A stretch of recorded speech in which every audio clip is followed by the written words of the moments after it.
نور محمد صلی اللہ لا الہ الا اللہ حسبی۔ ایک رات مصر کے بادشاہ فرعون نے خواب میں دیکھا کہ شام کی طرف سے آگ آئی اور اس آگ نے تمام شہریوں کے گھروں کو جلا ڈالا، جبکہ بنی اسرائیل محفوظ رہے۔ دہشت کے عالم میں بیدار ہونے کے بعد تمام موجیوں کو جمع کر کے فرعون نے اپنا خواب بیان کیا۔ خواب کی تعبیر کرنے والوں نے کہا کہ بنی اسرائیل میں ایک ایسا بچہ پیدا ہوگا جو فرعون کی بادشاہیت کو ختم کر دے گا۔ وہ بچہ کون تھا جس نے فرعون کی بادشاہیت کو ختم کر ڈالا؟ جاننے کے لیے ویڈیو کو پورا دیکھیں۔ فرعون خود کو خدا کہنے والا بڑا ہی ظالم بادشاہ تھا۔ اس نے بنی اسرائیل کو اپنا غلام بنا رکھا تھا، حالانکہ وہ حضرت یوسف علیہ السلام کے زمانے سے رہ رہا تھا۔ حضرت یوسف علیہ السلام نے اپنے والد حضرت یعقوب اور اپنے بھائیوں کے لیے زمین کا ایک حصہ اس وقت کے فرعون بادشاہ ریان بن حاسد سے حاصل کیا تھا۔ حضرت یعقوب علیہ السلام کی یہ نسل بنی اسرائیل کہلائی، جو مصر میں خوب پھلی پھولی۔ لوگ حضرت یعقوب علیہ السلام کے دین کے پیروکار تھے، لہٰذا اس وقت اللہ کے نزدیک یہ سب سے بہتر جماعت تھی۔ انہوں نے فرعون کو سجدہ کرنے اور اپنا رب بنانے سے انکار کر دیا تھا۔ اسی وجہ سے یہ بادشاہ اس کی حواری ظلم و ستم کے پہاڑ ڈھاتے تھے اور ان سے گھٹیا کام کرواتے تھے۔ فرعون نے جب اپنا خواب نجومیوں کو بتایا تو انہوں نے اس کی تعبیر یہ بتائی کہ بنی اسرائیل میں ایک بچہ پیدا ہوگا اور اس کے ہاتھوں اہل مصر کی ہلاکت ہوگی۔ لہٰذا اس خواب کی بعد فرعون مزید فکر مند ہو گیا اور اس نے حکم جاری کر دیا کہ بنی اسرائیل میں پیدا ہونے والے تمام لڑکوں کو قتل کر دیا جائے۔ حکم کے مطابق فرعون کے حواری اور اس کے سپاہیوں نے ہر ممکن قدم اٹھایا تاکہ کوئی بھی لڑکا زندہ بچ نہ پائے، لیکن اللہ پاک کو کچھ اور ہی منظور تھا۔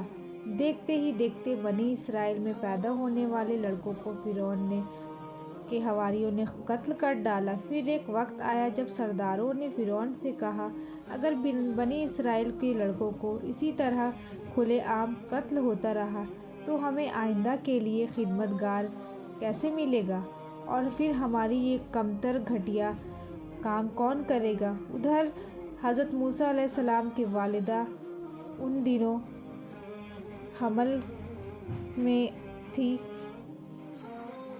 اللہ نے ان کی حفاظت کا سامان اس طرح فرمایا کہ ان کی والدہ کو معمول کے مطابق سے حمل کے آثار ظاہر نہیں ہوئے، جن سے آپ فرعون کی چھوڑی ہوئی دائیوں کی نظر میں نہیں آئی، یہاں تک کہ پیدائش کا وقت آ گیا اور انہوں نے بچے کو جنم دیا، اور ان کی پیدائش کے بارے میں صرف ان کے قریبی لوگوں کو ہی خبر تھی۔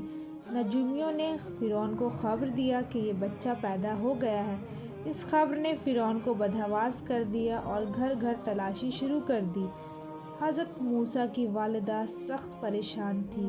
3 مہینوں تک انہوں نے حضرت موسیٰ کو چھپا کر رکھا، لیکن زیادہ عرصہ تک بچے کو شاہی نظروں سے بچا کر رکھنا ممکن نہ تھا۔ حضرت موسیٰ کی والدہ کو اللہ کی طرف سے وحی آئی کہ بچے کو صندوق میں رکھ کر دریائے نیل میں بہا دیا جائے۔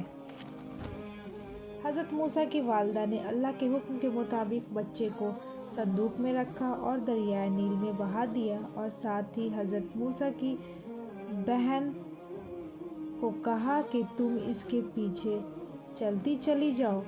لہٰذا وہ دریائے نیل کی موجوں میں چلتی چلی گئی۔ صندوق بہتا ہوا فرعون کے محل کے تالاب تک پہنچ گیا۔ وہاں پر فرعون کی بیوی اور ملکائیں بیٹھی تھیں۔ اچانک ان کی نظر صندوق پر پڑی۔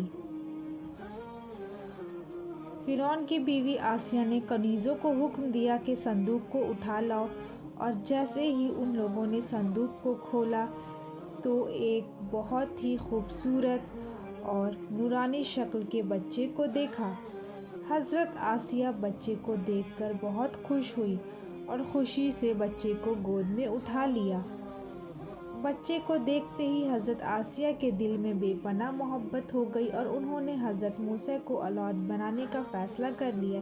محل میں کسی نے فرعون سے کہا کہ یہ بچہ فرعون کی سلطنت کو ختم کرنے والا تو نہیں؟ فرعون کے دل میں بھی یہ خیال آیا کہ کہیں یہ بچہ وہی تو نہیں جو میری سلطنت کو ختم کرے گا۔ لیکن فرعون کی بیوی حضرت آسیہ نے کہا کہیں یہ بھی تو ہو سکتا ہے یہ ہماری آنکھوں کا ٹھنڈک بنے، ہم اسے اپنی اولاد بنا لیں۔ فرعون نے کہا یہ صرف تیری آنکھوں کا ٹھنڈک ہے، میں نہیں چاہتا کہ بنی اسرائیل کا کوئی بھی بچہ میری نگرانی میں پرورش پائے، لہٰذا یہ صرف تیرے آنکھوں کی ٹھنڈک ہے۔ حضرت ابن عباس فرماتے ہیں کہ اگر فرعون یہ بات کہہ دیتا کہ یہ بچہ میری بھی آنکھوں کا ٹھنڈک ہے تو اللہ پاک اسے ہدایت دیتا، لیکن اس نے صرف یہ کہا کہ یہ صرف تیری آنکھوں کا ٹھنڈک ہے۔ اس بچے کا نام موسیٰ رکھا گیا، جس کے معنی ہیں وہ شخص جو پانی سے نکالا گیا ہو۔ بچے کو جب محل میں لے کر جایا گیا تو اس نے دودھ کے لیے رونا شروع کر دیا۔ بچے کے پاس کئی دودھ پلانے والی دائیوں کو بلایا گیا، لیکن بچے نے کسی کا بھی دودھ نہیں پیا۔ جو بھی بچے کو دودھ پلانے کی کوشش کرتی وہ ناکام ہو جاتی۔ پھر کسی نے موسیٰ کی والدہ کے بارے میں کہا کہ میں فلاں عورت کو جانتی ہوں، شاید وہ اس عورت کا دودھ پی لے۔ لہٰذا حضرت موسیٰ علیہ السلام کی والدہ محل میں دودھ پلانے والی دائی بن کر آئی، اور اس طرح انہوں نے اپنے بچے حضرت موسیٰ علیہ السلام کو دودھ پلایا تو آپ نے فوراً دودھ پینا شروع کر دیا۔ اب چونکہ بچے نے کسی اور کا دودھ پینا قبول نہیں کیا تھا تو حضرت موسیٰ کی والدہ کا بے حد احترام ہونے لگا، اور آپ کی پرورش شاہی دربار میں ہوئی، اور آپ شاہی دربار میں پرورش پا کر جوان ہو گئے، لہٰذا آپ کو اللہ پاک نے نبوت پر فائز کیا، اور حضرت موسیٰ علیہ السلام نے بنی اسرائیل کو فرعون کی غلامی سے آزاد کر دیا۔